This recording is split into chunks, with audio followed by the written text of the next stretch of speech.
Hey Pisces, thought I would do, these are decks that I use for personal readings a lot.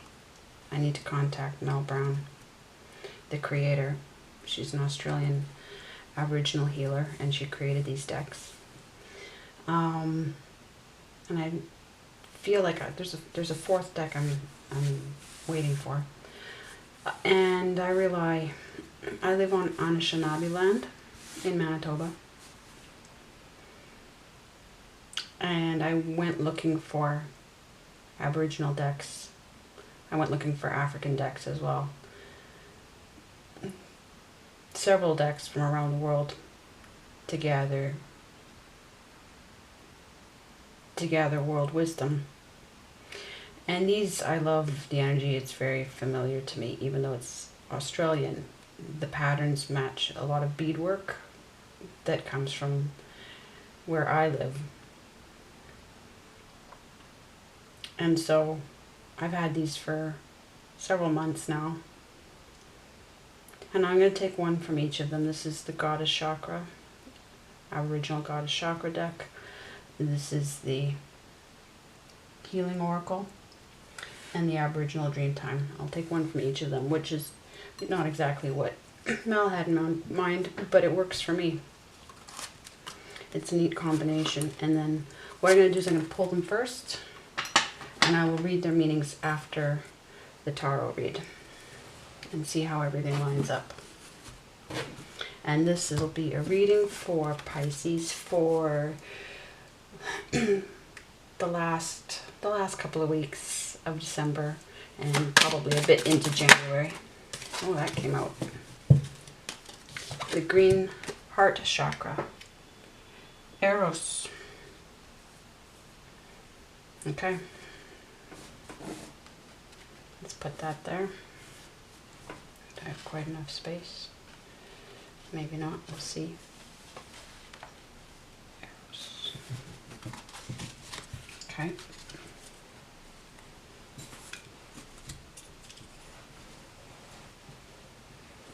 Let's get some medicine. These cards work. They have 3 stages of past, present, and future. So we'll see. This card will tell us whether this reading's going to do which time frame.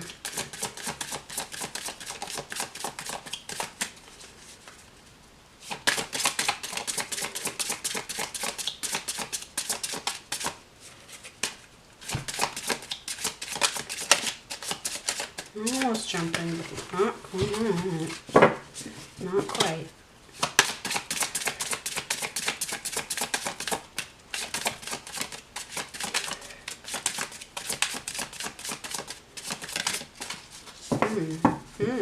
Interesting. Past, present, or future for Pisces. Really not wanting to come out so easy. Something's sticking, Pisces. Something's sticking. We have a present card. This is the present. Kookaburra, friendliness. Okay, let's put that right next to your fish. And let's get a Dreamtime Oracle, which are stories communicated to Mel through her ancestor guides.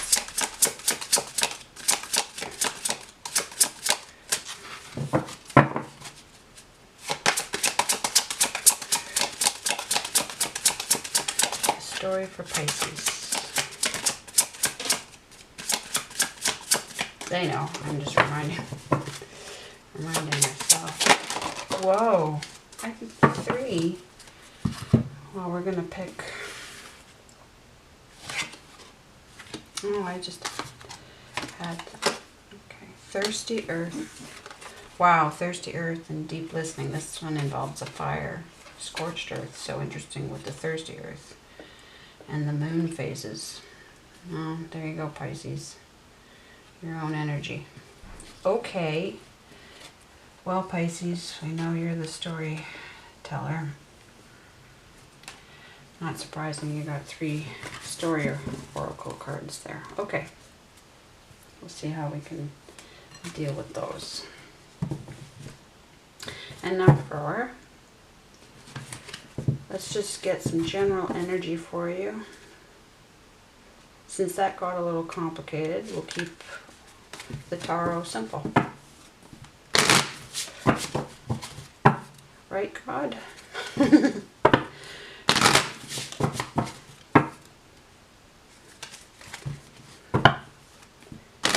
Alright, Pisces. Alright, Pisces. Get that half. And let's see which half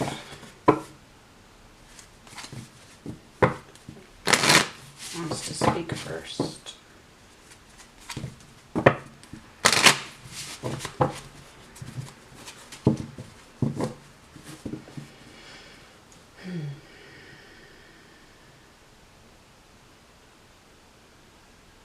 Green heart chakra. In the present.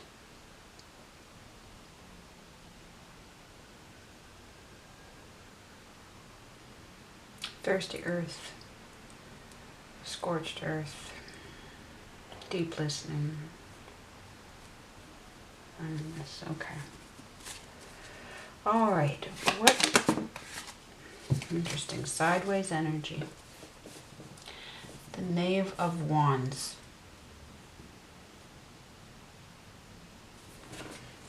Okay, what are we sideways about?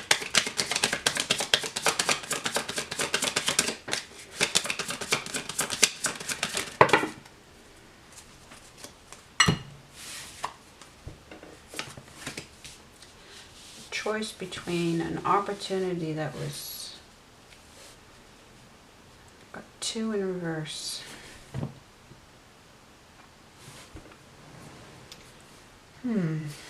Both opportunities. 6 of Swords. So security and communication. 6 is a gift from the universe.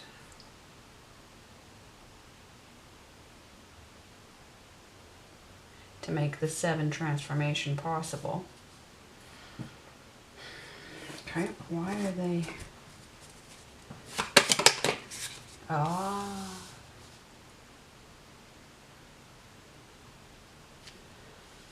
Well, that is your energy. In essence, it's Cups energy, Pisces.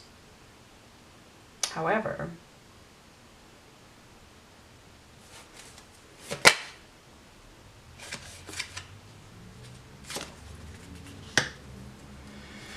Judgment sideways. A hold on rebirth.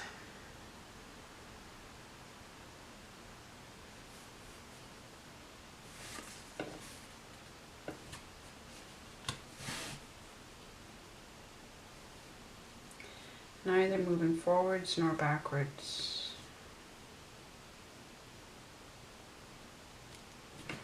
Get a few more cards.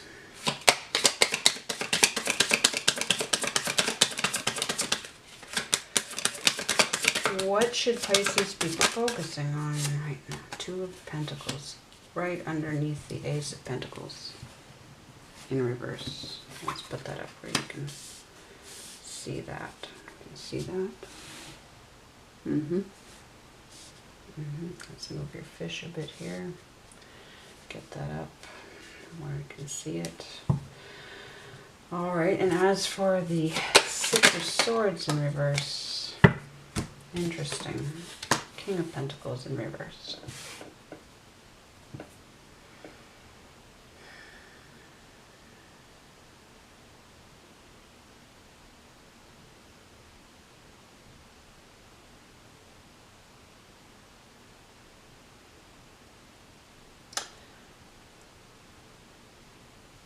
I feel like this knave is not the queen, but that does not tell the story.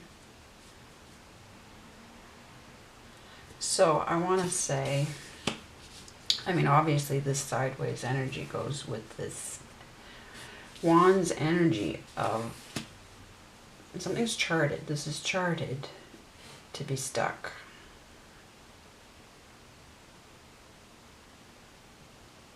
Both looking at this King of Pentacles in reverse. And he did not go somewhere with you. So I'm wondering if this Knave energy is the Queen's energy. Not knowing what she wants. Just this opportunity in reverse that's clearly tied to this King energy.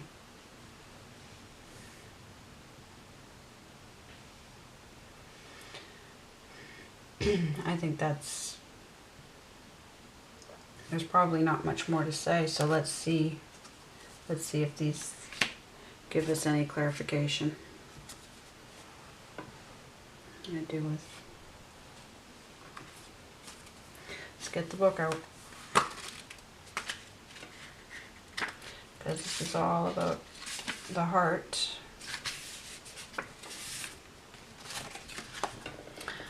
Eros is the Greek god of love. Born the son of Aphrodite, he's considered to be the most beautiful and youngest of all the Greek gods. He's depicted as a young winged boy holding a bow and arrow in his hand and is often represented as Cupid.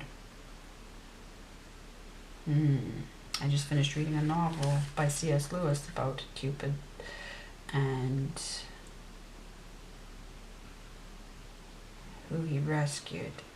Anyway, it's called Till We Have Faces.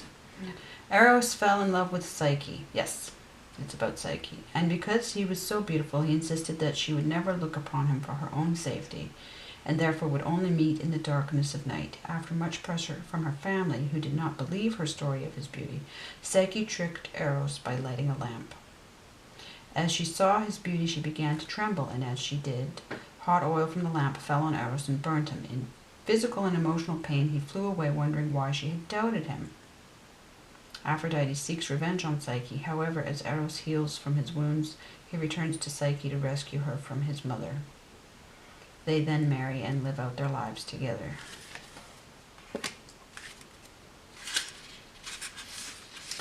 Like Eros, your commitment to your family and friends whom you love is overwhelming. You give your all and never think twice about the energy you put into your relationships, as you're very satisfied by how it makes you feel and are much loved in return. At times you don't feel this is true, and this is one of those moments. You have little to fear as your love relationships, as you're very satisfied by how it makes you feel and are much loved in return. So there must be something that they want me to return to in this message. At times you don't feel this is true, and this is one of those moments. You have little to fear as your loved one is just preoccupied at present and is not giving you the attention that's normally given to you. They have no idea you're feeling left out right now. These past fears of abandonment are influencing you at present. Just recognize these feelings belong in the past and let them go. Give your loved one a moment and a bit of space to get back on their feet, and everything will return to normal just as you like it. So of course, that remains to be, well, but they're saying,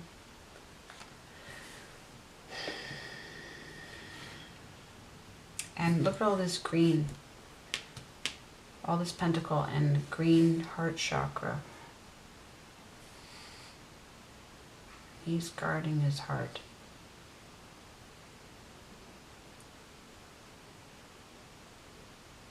Okay. Let's reread Kookaburra.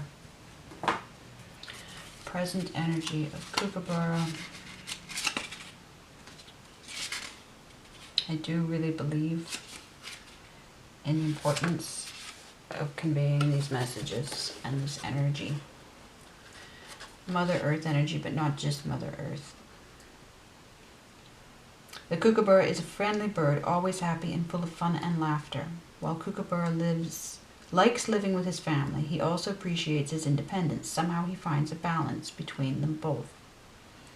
Kookaburra is well known and respected for the ruckus he creates when others invade his territory, and will fiercely defend his home from others who come uninvited. Kookaburra is also known for his talents for watching over his environment, and will shriek loudly to alert everyone when there's danger lurking in the undergrowth.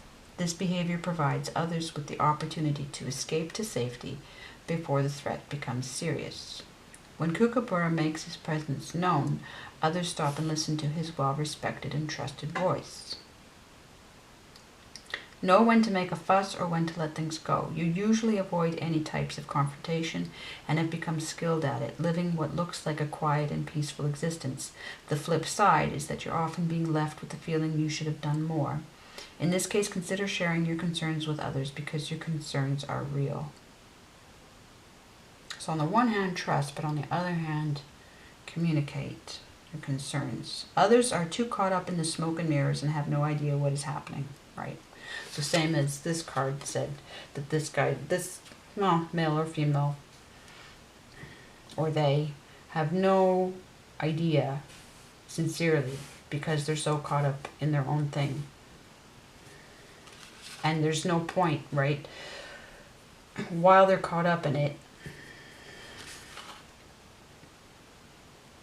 when you share your knowledge and voice your concerns, it has the potential to make a significant difference in the direction the situation's heading. Although you're uncomfortable in speaking out, take deep breaths, big deep breaths, and do what needs to be done. I feel like, nope, they're saying it. I'm not going to question it because what I want is to just communicate what they're saying and then absorb it, and however it sits over the next day or two, right? Let it find how it's relevant to you. Okay. Let's reread these. I was deciding whether or not just to do a fresh card throw for you and maybe come up with fewer cards, but that seemed... that would be the first time I've ever done that with these cards, so I really respect when they say something, when they want to take time. They want to take time with this.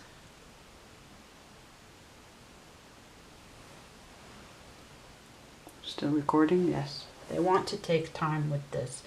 They stopped it. I didn't say this the last time, so...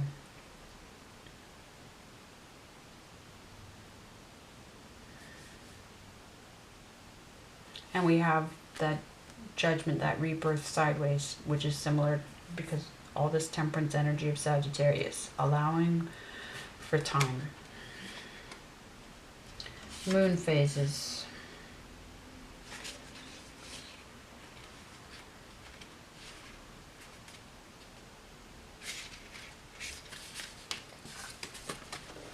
Once, a long time ago, under the light of a full moon, an echidna was foraging for food, and a small wallaby caught his attention. The echidna waddled up to the wallaby and began talking with him, and they became instant friends. They had so much fun that night that when the morning came and they had to return to their homes, they parted with sorrow in their hearts. The next night the wallaby returned to find his friend. However, after waiting all night, the echidna did not come back. Every night for the next month he returned. The wallaby returned, as the wallaby refused to give up on the thought of never seeing his friend again. One night, as the moon was full again, the wallaby heard the familiar waddle of the echidna and hopped towards him in wild excitement. The wallaby asked him why he hadn't returned until now, and the echidna explained to him that he only came this direction when the moon was full. From then on, at every full moon, they would meet again in the same place. Under the light of the moon, they would share their adventures, and as the morning approached, they would bid each other farewell until the next time the night was bright again. Our dreaming journey takes us on many different paths, with many different cycles. The waxing and waning of the moon is just one of those cycles. In life, there are many highs and lows, but somehow our lives find balance. Look to the cycles in your life to get a better understanding of what your journey looks like. Learn from the lows and celebrate the highs, then find the middle ground. Focusing too much on either will often create chaos in your life. But this is so very true for Pisces. All the water signs. For me, there are definite times for communicating based on where the moon's at. I also have my Mercury in Pisces and half my moon in Pisces. I have a split moon. between Aquarius and Pisces. And so, in tarot, the moon is Pisces energy. In astrology, it's Cancer energy. But, you know, being water signs, both of you. I'd even give it Scorpio energy. I'm Scorpio rising. And I just know. So absolutely for this situation, absolutely. And we just had that solar eclipse.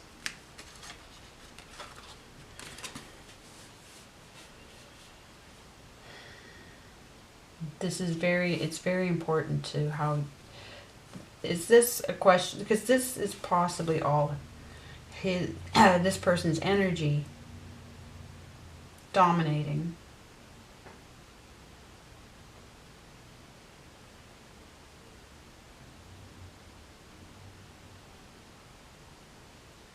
And therefore overpowering, and it gives you the lesson of figuring out how to optimize yourself.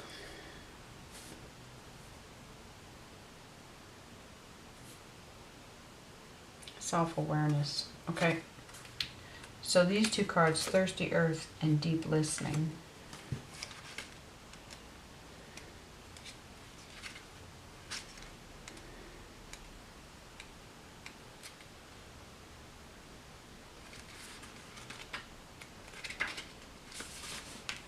Matters. I'm going through with it. Once there was a greedy frog, and I'm just kind of wondering if this guy is going to strike you as the greedy frog. All that green. And he liked to take things that other animals needed. One day he decided to collect all the water from the creek and store it in his giant mouth, leaving all the other animals with nothing to sustain themselves through the hot summer. As the animals and the land got thirstier through the heat of the hot, dry summer, they got together to beg him to release the water from his giant mouth. But they got no reply, as his mouth was so full he couldn't talk. One day, as the animals were dehydrated and close to death, suddenly the frog started to shudder and then began to hiccup. With the next hiccup, he could no longer hold the water in his giant mouth anymore, and the water came rushing out, filling the creek and bringing life back into the bush again. The frog quietly hopped away and was never seen again, which would be interesting if that's what's going to happen with this King of Pentacles.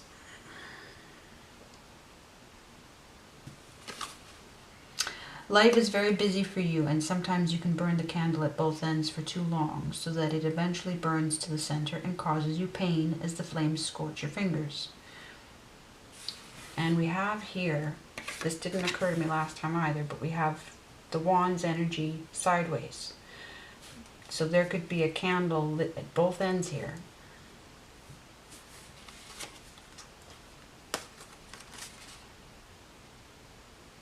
Common sense says blow one end of the candle out to make it easier to manage, or better still, extinguish the candle altogether. Time to make some sensible decisions about your health, or you may quickly find yourself burnt out with very little energy to sustain the flame.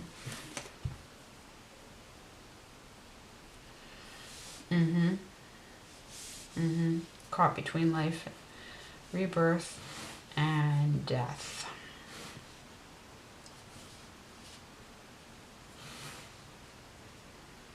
Yes. So this could remain unresolved for a while.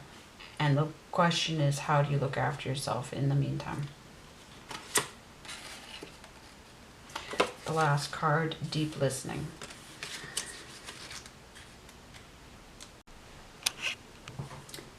So we just had candle with flames at both ends, yes. And now we have a scorched forest. The fire consumes everything in its path, and as it passes, it leaves the bush scorched and burnt, void of life. Then slowly the smoke disappears, and the burnt trees and ground begin to cool. Silence returns as if in respect and anticipation for the new landscape which will begin to be created. The silence remains for many months, and then as the new leaves begin to shoot forth from the once burnt trees, life slowly begins to return to the bush.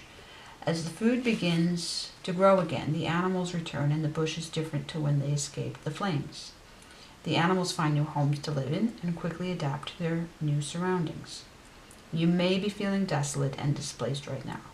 You've been through a really rough time and may wonder if there's an end to it all. There is, and will be here soon. Just give yourself a bit more time to grieve the loss, as your heart needs time to heal before it can grow from this experience.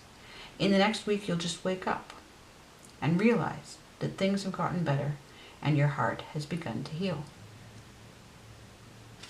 And see how we have green, a green necklace, a green cord, yes, all through. And don't we just have the green for the heart chakra, yes? And don't we just have all of this green in the Pentacles energy? Okay? These things, this opportunity, this possibility of partnership, collaboration, ships coming in, not missing the boat.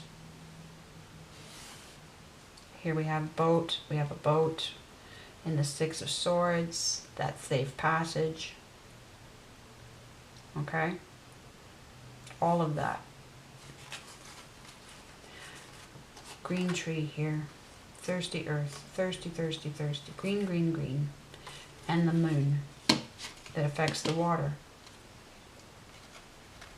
And communication in the present. Alright, Pisces. So the only thing I can think of is that I also wondered what you should communicate and to who. Should it be creative expression? Obviously, it's like this guy, this person, male or female, or they don't know and they're caught up in their own stuff. Now, whether or not you've made it known to them or the timing is off not to make it known to them and to focus on yourself. So maybe it's not so much about expressing to them, but expressing, period. I'll put that out there. And I will look forward to seeing where we're headed with this, because I really believe very important things are happening for you, Pisces. As for everyone, but it's down to the specifics of what those important things are. Okay, back very soon, Pisces. Much love.